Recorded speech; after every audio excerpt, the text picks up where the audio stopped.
lipstick. Lipstick check.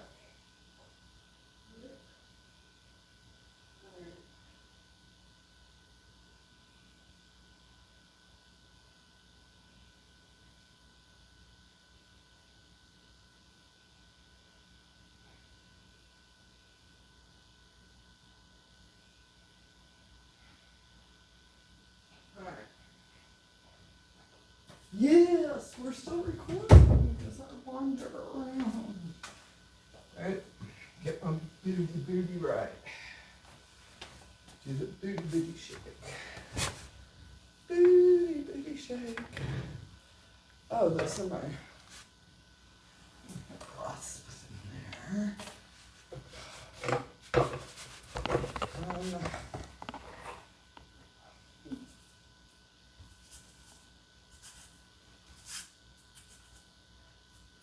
There you go.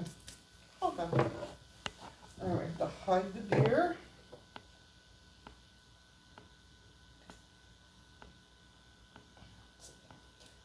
Hide the beer. Hide the... You can't say it out loud, dude. The algorithm, they hear words.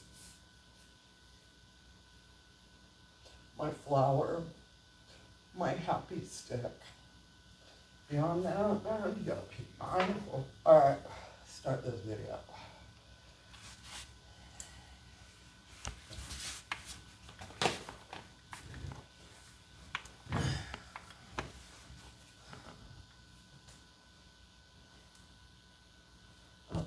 Probably helps if you have a microphone hooked up, doesn't it?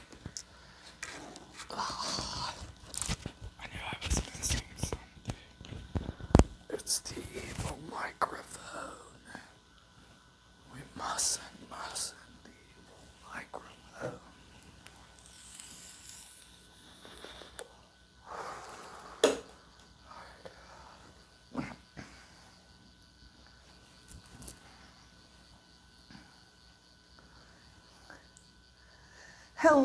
Hello, Crossroads witches and other interesting magical beings. I always say it, I have a great topic, because I do. I have a good topic. Folks ask me a lot of times this question, and over the course of the past years, other folks' stories, things like that, this is where the list comes from. This is one witch's opinion. This is not a definitive, this is the list. Just want to give you that caveat before we start. So obviously, we are going to be talking about how do I know if my ancestors and spirit guides are helping me? And I'm like, because there's signs. And they're like, what signs? So here, common signs that your ancestors and or spirit guides are potentially angels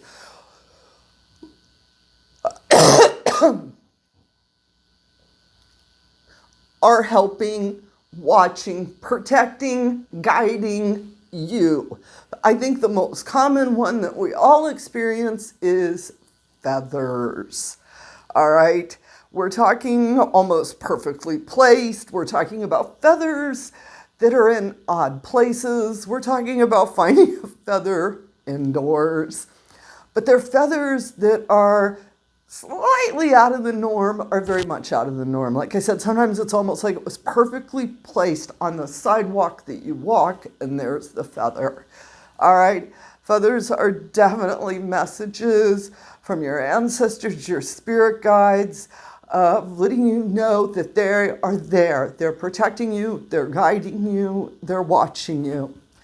The other one that's really common is coins. And this is coins that are either found and or potentially given to you. Years ago, I once had a friend of mine was in her purse digging stuff out, and she ended up pulling out 3 quarters, and she put them, looked in her hand, looked at me, and she goes, "Here, you need those." And it sent shivers down my spine. Why would it do that if you hand me 3 quarters? Because when I was a little girl, my grandmother would give me 3 quarters And I could walk like 2 blocks over to the little local convenience store and get, candy, a soda. Obviously, I'm old, and 75 cents actually bought you stuff back then. We actually had like 5-cent candy, 3 for 5 cents, I think that's what it was. But coins, all right? Finding them in places, different denominations could be of significance to you, different amounts. Another thing to check is the date on the coin and see if that is of significance. There may be some sort of message, something going on there with one of your ancestors or spirit guides reaching out to you. Another one, and I just said this, it gave me shivers.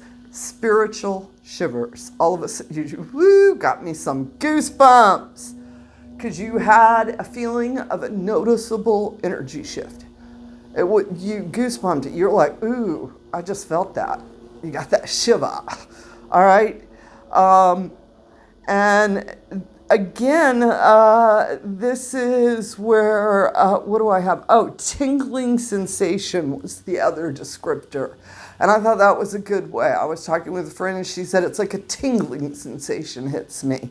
And she knows that her spirit guides are around when that happens. All right, another one. This is a good one, is feelings of warmth. All right, we get so blown up, so hectic in our day-to-day world that we lose being in the moment. And it's in these moments where these things occur. And one of them is that all of a sudden that warm sensation, that spiritual hug feeling coming over you, and you can just feel it. And it's a divine comfort. It's positive. It's beautiful. It's reaffirming that your ancestors and spirit guides reaching out. And that's why it's important that you put yourself in headspaces to allow these moments to happen. When you're, all hectic, spun out of control, going 5 ways at once, sometimes you don't even, the signs are there, but you're so busy, caught up in other things, you don't realize it. So it's important that we spend those times in prayer, spend those times in meditation, take those mindful moments to sit and allow the universe to give us things. All right, another one, very common, all right, is music.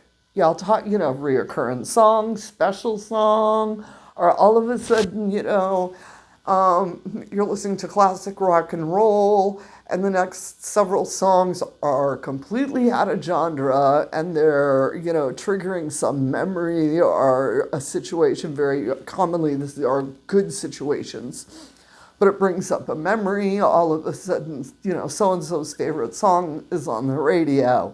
Another thing that happens is oftentimes we hear music when the radio is not playing.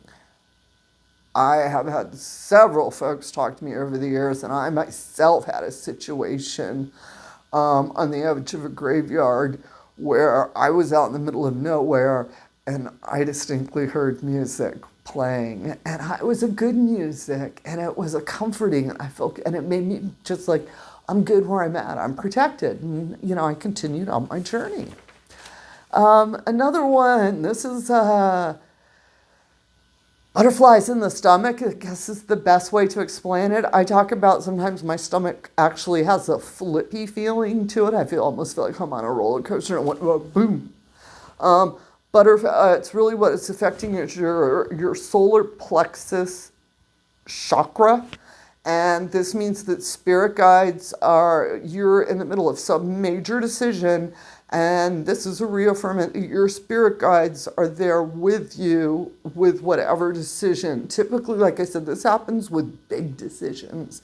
And our spirit guides are going to try to reach in and help us to maybe give us actual counsel, give us some wisdom, but we will get that feeling. And this is, like I said, big decisions when you feel that solar plexus chakra being affected. All right, another one is sweet smells.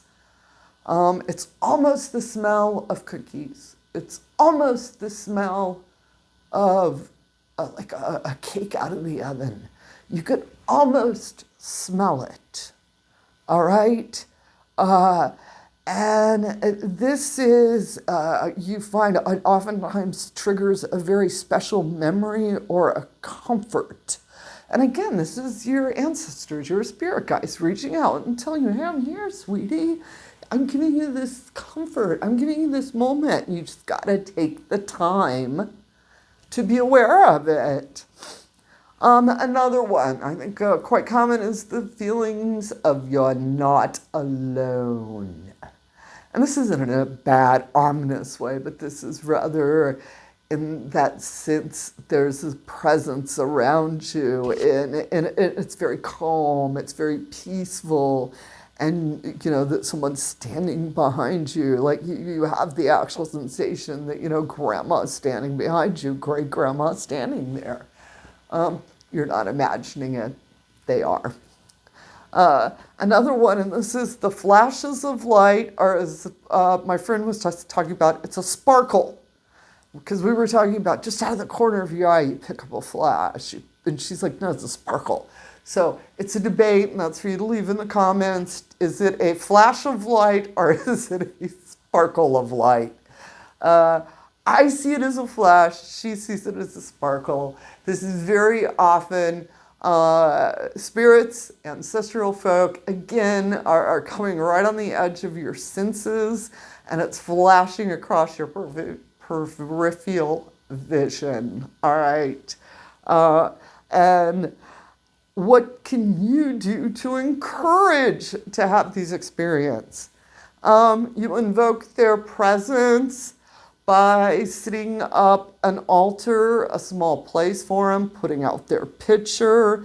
You invite them into your space by, Grandma, please come visit. Maybe play Grandma's favorite music.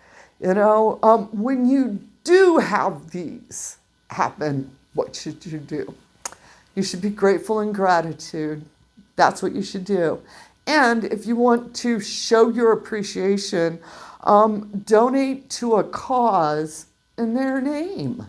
A cause that you know that person would have supported potentially.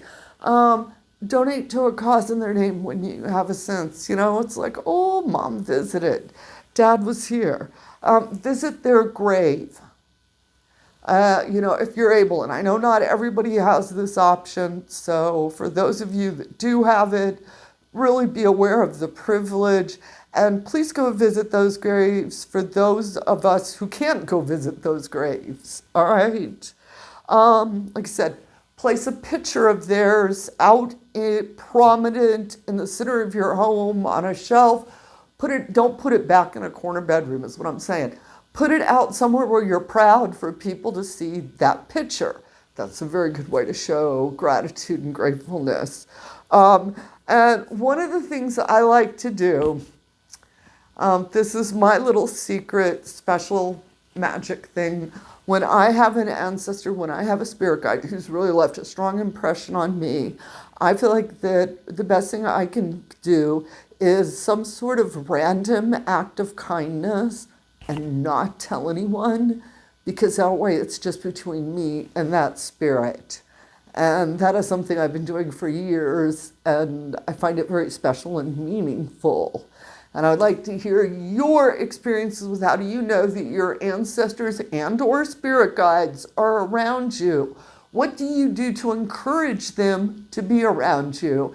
And when they are around you, what are you doing to show your gratitude, your thankfulness? How are, you being grateful for the experience? This helps y'all out there. Thank you all so much for your support. Please hit the like, the subscribe if you want to know more about me. Go to houseofwitchcraft.com. And you can find out all the things that we have going on over there. You can also check me out on Amazon.com. I have 6 books currently. Number 7 is coming out in September. And with that said, get out there, fly those brooms, have a bright, blessed day. And as always, amen. Blessed be Ashe and Epabo. Please tell me I'm recording.